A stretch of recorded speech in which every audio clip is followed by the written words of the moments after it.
So how I see it is that, okay, General Dinkinson was on Jupiter and was put in charge of the new Earth Starfleet, say. That was power, big role.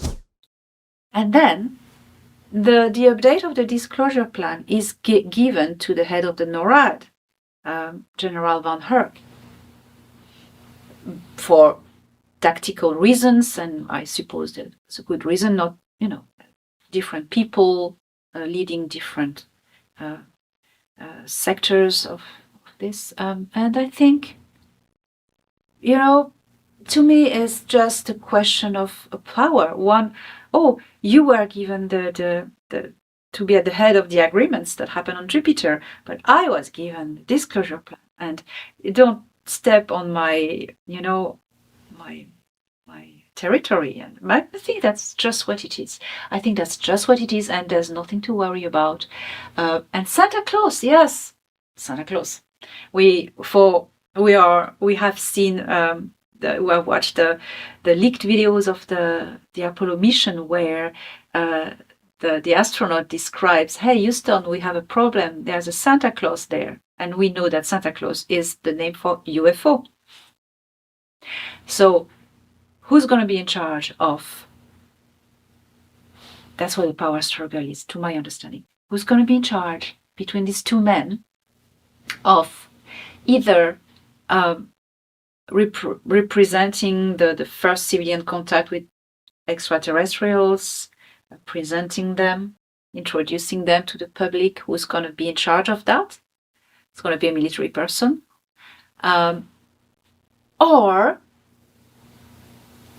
Or an end.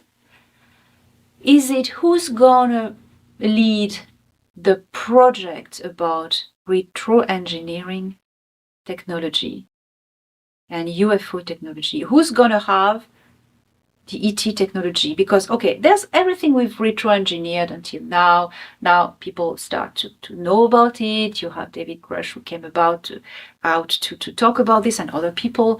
Now it's with the protection law, it's easy to come forward now, and it's going to be more and more interesting, more and more people. But then there's this.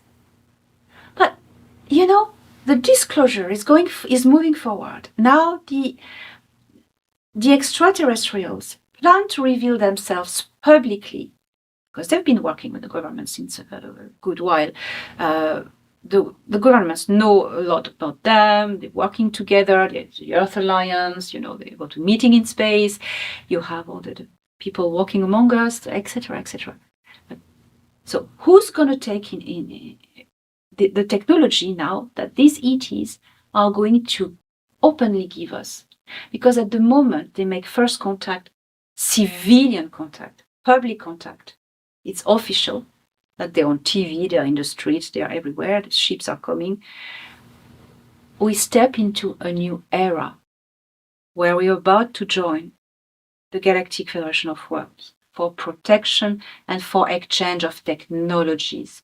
Once you are a member of the Galactic Federation of Worlds, you get to exchange technology freely. You share, you put the knowledge and the technology in common. So who's going to have the leadership of getting these ET technologies implemented? That's power. So I think there's this behind as well. But that's my vision, my own personal analysis with what I see, what I know. I try to make an understanding of it. So I'd be interested to know about your understanding of it. Yeah, I think it's a power struggle. I think Space Command is kind of relatively new in terms of authority in the US military system. It only was formed in 2019, reconstituted in 2019. It previously existed from 1982 up until 2002, and then it was disbanded, and it just became a subordinate command within the US Air Force. But it was reconstituted as one of the kind of combatant commands in the US military system, which means that it is responsible for organizing the Air Force, the Navy, the Army, the Space Force assets that deal with space, anything above 60 miles in the atmosphere is all under the domain of space, is considered space. So Space Command is in charge of all of that in terms of operations. So that creates conflict with NORAD, which is responsible for defense of North America, because how do you deal with UFOs that, sure, they can be in the atmosphere, appear in the atmosphere, but they come from space? So who has jurisdiction? Is it NORAD? Is it Space Command? So there's a battle, but I think, if you look at it logically, it's like, well, because these objects come from deep space and they're over our skies, it's Space Force, Space Force is part of it, but Space Command has to have ultimate jurisdiction because they're responsible for tracking them and interdicting them if necessary. So I think that's the struggle. Yeah. That's the struggle. Yeah. But you mentioned David Grush, and I think I'd like to finish up with a final question, and for now, and just get your response on this. Now, some people believe that David Grush is part of a psyop to condition the American public and the world for a alien false flag event, and that he's putting out this narrative that we don't know what these are, that there's a kind of fear factor or there's a national security threat. Others believe, and I've tended to kind of go with this theory, that it's a limited hangout, that they're putting out some of the truth, that there's alien craft that are being reverse engineered, but corporations have been studying these for decades and have made very little progress, that they haven't had any major breakthroughs at all. So, that we've got alien spacecraft, but the corporations are studying them and they're just too advanced. We don't know what they are, but they're kind of there. So the things that are flying out there, that they're not our stuff. So I think that's the limited hangout. Yes. And then there's the genuine disclosure. I think maybe this could be part of what the Earth Alliance and Space Command and the Galactic Federation are doing, is like they're using people like David Grush to prepare us for genuine disclosure, that we're going to have all of the technology that's been suppressed released soon, and that's so that we're going to have a very positive future. So which way do you go in these different explanations for people like David Grush and other whistleblowers coming forward? Well, I straightly tell you I go for the last and third version, because for many reasons. I've been told that this final update of this disclosure plan is very clever and will surprise everyone, and it's very cleverly done. Thorhan said to me, "This is genius." That's this. So I wait always to make a judgment of what I see in this story, but also because what's important now, it's to take it step by step to the public. ETs are real. That's the first step. And that's a big thing. ETs are real and they have been here for a long time and have worked with our governments. And that's the first tough part. And this is happening whether some people like Stephen Greer will say all the ETs are positive, whether someone like David Grush will say, oh, the ETs are a threat, they are negative. I would say doesn't matter for the moment. What matters is that these different narratives blend in with the different current of thoughts, and it just goes through. It goes through the gate to the people's mind. Whatever they think about aliens, it goes through their mind and they realize, wow, aliens exist, it's real. They've been here and they've worked with our governments. Oh, wow. But then, once the mentalities of the collective unconscious of humanity has realized that and it's assimilated, then we can pass to the next step, contact.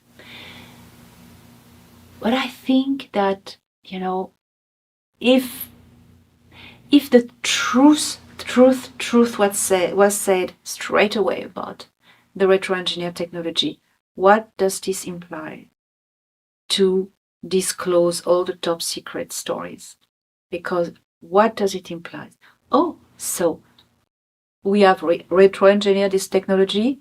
It works very well. We've built TR3Bs, we've built even more. We have Solar Warden, and that's a shock. And there is so much more that I personally don't know about these top secret programs, that I think if they were revealed now, it would cause a bit of chaos, and especially for the military, because they don't want us to know that they've been working on technologies that have not been always ethical with humanity. You know what I mean? So saying that technologies, retro-engineered technologies, oh, it hasn't worked, I think it's false. It has worked. We have even implied, in everyday's work with the fiber optics or super materials, we have so much from it. What I want to say else?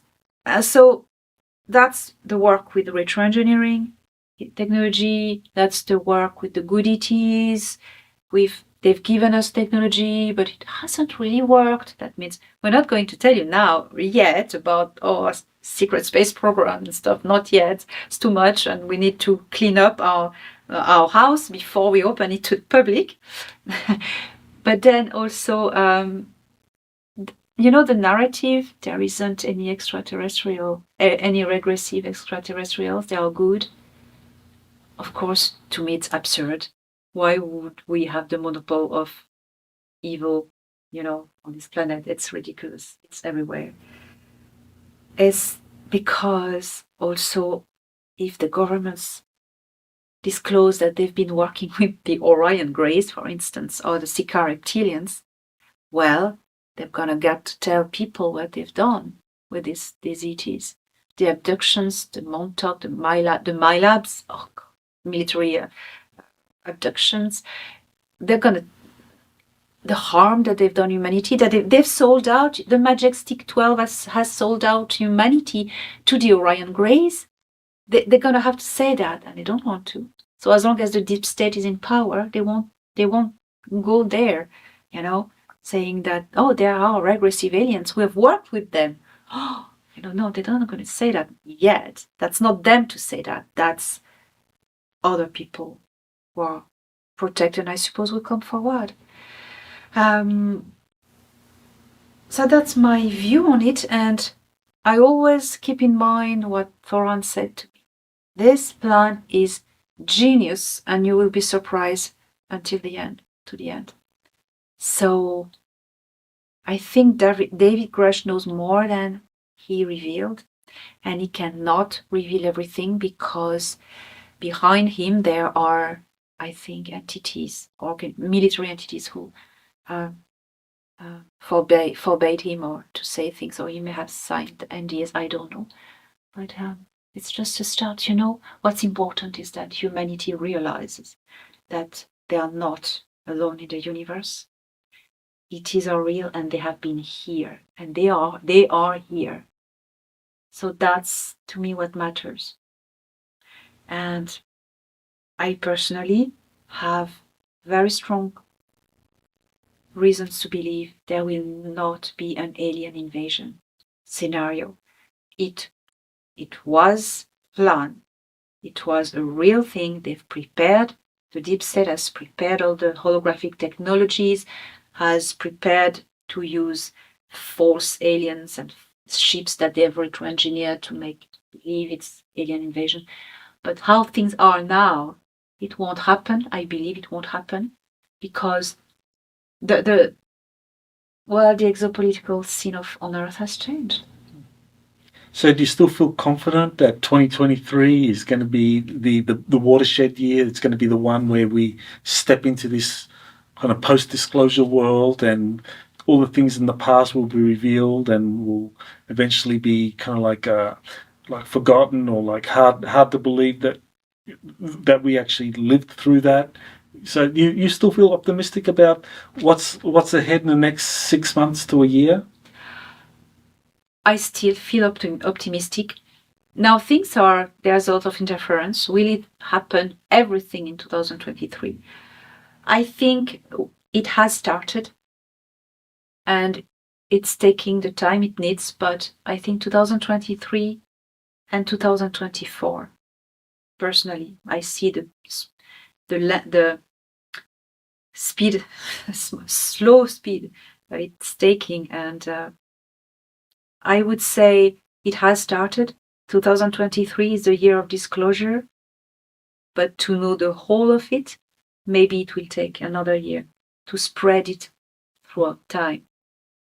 That's what I think. Yeah, well, certainly the whistleblower protection laws that are in effect and new congressional legislation being put forth in the Intelligence Authorization Act for 2024, where companies are obliged to reveal any projects that deal with extraterrestrial life or reverse engineering of captured technologies.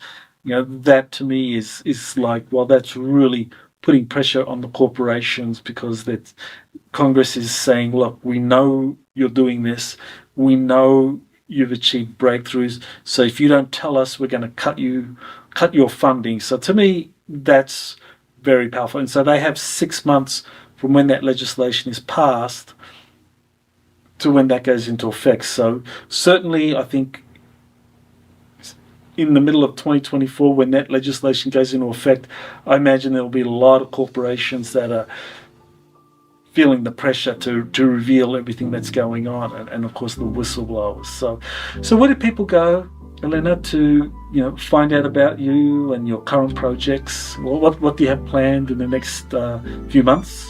Well, thank you. Well, to know all about me, it's elenadanan.org. It's my website, and you have access to my books and all the rest. I'm always writing books, but this was going to be a surprise. Well, I'm writing many books at the time, so you will see.